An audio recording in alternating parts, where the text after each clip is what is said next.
Good morning and welcome to Rising. We have a great show for you today covering all the news here in Washington, and I'm happy to be joined at the desk by my friend Stephen Kent. Welcome back. Very happy to be here with you. Good to see you. A lot to get through today. Well, tell me a little bit about what is in your notes for today. So it's a pretty somber start today, Stephen, because we're less than 48 hours on from a double killing that shocked this city. The alleged perpetrator has been arrested and charged. 31-year-old Elias Rodriguez of Chicago stands accused of first-degree murder in the deaths of Yaron Leshinsky and Sarah Milgram. Leshinsky, aged 30, and Milgram, 26, were a couple. They were shot dead outside an event held by the American Jewish Committee at the Capitol Jewish Museum on Wednesday night. The charging affidavit asserts that Rodriguez told police at the scene, "I did it for Palestine, I did it for Gaza." It's important for those of us who are sympathetic to the plight of the Palestinians, and I include myself in that, to acknowledge without ambiguity the wrong that was done here.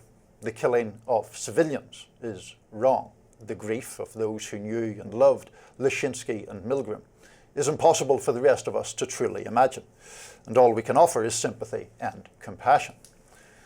We've learnt some details of the young couple's life. Yaron was apparently set to propose to Sarah next week, when the two had planned to visit Israel. He had grown up between Israel and Germany, the son of a Jewish father and Christian mother. He, like Sarah, worked for the Israeli embassy here in Washington. Sarah held a BA in Environmental Studies from the University of Kansas. After graduation, she worked for an organization in Israel that sought to improve dialogue between young Israelis and young Palestinians. Her college roommate told the Associated Press that Sarah was, quote, "the ultimate peacemaker in her personal life and her professional life."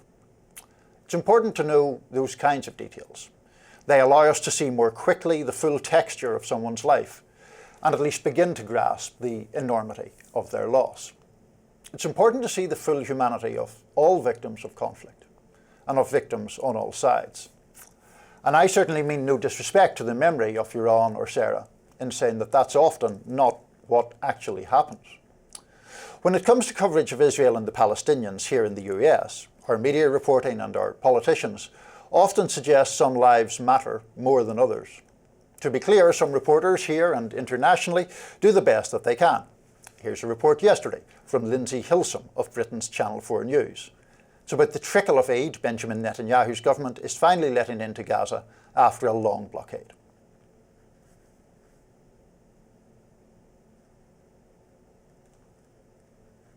Children rushed to a place where they'd heard there was hot soup. They scrambled for the scrapings. And most left disappointed and still hungry. If nutritional supplements and food get into Gaza, these children can pull through. But time is running short. I would like to know, though I'm sure I never will, the name of that little girl in the yellow top and colourful pyjama bottoms screaming in distress, or the baby with the painfully emaciated legs. I'd like to know what their parents, if they're still alive, would say about them or about the trauma of watching a child suffer so badly. I wonder what dreams those parents and children had before the conflict and what dreams they cling to now. I'd like to know more about any of the thousands of Palestinian children killed by Israel over the last 19 months. The Gaza Health Ministry gave a number for the death toll among children this week.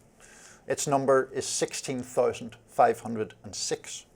It includes 916 infants under the age of 1 and 4,365 children between the ages of 1 and 5. To confront such horror is to be presented with uncomfortable questions. And to be clear, those questions are being asked by some Israelis too. An Israeli opposition leader, Yair Golan, warned just on Monday that his country was on its way to becoming a pariah state. A sane country, Golan said, does not kill babies for a hobby. Now, I've sometimes mentioned here in Rising that I grew up in the north of Ireland at a time when an armed conflict was taking place there. That conflict has many huge differences to what is now going on in Gaza. But I'm often reminded of a phrase we sometimes used back home, a hierarchy of victims. That refers to the unfortunate tendency for media and politicians, and also, if we're honest, all of us, to parcel out our compassion unevenly, to twist our recognition of suffering to fit our preferred political narrative, to suggest that some deaths are more or less deserving of our outrage.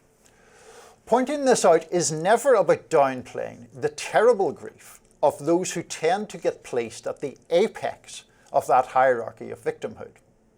But it is to recognise the equally precious humanity of those who get placed below it, so that as we remember the victims of anti-Semitic attacks like Iran and Sarah, we also remember 6-year-old Wadeh al-Fayyoumi, the Palestinian-American boy stabbed to death in a hate crime in suburban Chicago. It's so that when we scrutinise political rhetoric, we hold to account those who target and dehumanise anyone, Jewish or Muslim, Israeli or Palestinian. And so we never forget the people slaughtered by Hamas on October 7th, or the people slaughtered by Israel with the active assistance of the United States government ever since. Is it controversial to say that? Maybe. But it's not, in fact, a false equivalence. It's an act of basic respect. Well, you put your heart into that. It's hard to get into this topic and not feel exactly what you're feeling. There is just so much widespread death and devastation going on in this conflict in Gaza as a result of the October 7th attacks. And for me, I think my only contention with what you've laid out is there's sort of this competition for empathy. We only have so much to give. And so these two individuals are shot at the Israeli embassy here in Washington, D.C. just a couple of days ago. And the coverage has turned to that because it's odd. It's out of the usual. We haven't seen this kind of thing happen yet, this sort of political violence from the movement, the Palestinian movement here in the U.S., spill out into the streets in this kind of way. And we're covering it. And so there's not some sort of disproportionate coverage going on here of the plight of the Gazans or the Palestinians in Gaza versus Israelis and what they go through. There's just been a pivot. This is a new story. These are people on American soil shot dead. It's sad, and we're going to cover it, and the war is going to continue. It's gone on now for years. There's just so much to cover, and I don't think it's possible for people to actually hold in their hands every single casualty and every single person that dies in a foreign conflict. Mm-hmm. I think that the way empathy works is complicated. And I think that obviously there's going to be a lot of coverage in a double murder that just happened in this city. Mm-hmm. Now, what I would say is that instances of violence, and I mentioned the young boy who was stabbed by his mother's landlord in Chicago, there was not, to my mind, the same level of soul-searching or outrage about that. There were 3 men of Palestinian heritage shot in Vermont, not fatally to be clear, but shot in Vermont. That story to me seemed to fade from the headlines rather quickly. Now, just briefly or tangentially on the point of accuracy, I am being told by our control room I said the couple were shot outside the Israeli embassy. If I did say that, that was a mistake on my part. They were shot at a reception. But the point is that I think that overall there is a propensity, and I'm not trying to, as I say, minimize anyone's grief, but there is a propensity to weigh those two griefs of the Israeli side on one hand and the Palestinian on the other. I don't object to that at all. I think the thing that folks on my side of the aisle, I'm a conservative, have been looking at this and going, this is kind of what happens. You have a Chicago young man who's been involved in a lot of these protests, going to a lot of these demonstrations, shouting the slogans, globalize the Intifada. I think the most on-point analysis of this has been globalizing the Intifada requires this exact kind of thing. Rhetoric does have power. It is dangerous, and we need to be more vigilant of the way that we let people off the hook with these kind of slogans and say, oh, it's a metaphor. It's not a metaphor. Sure, absolutely. All right, so The View reportedly told to tone down on their Trump coverage. We're going to be getting into that next. Should be fun.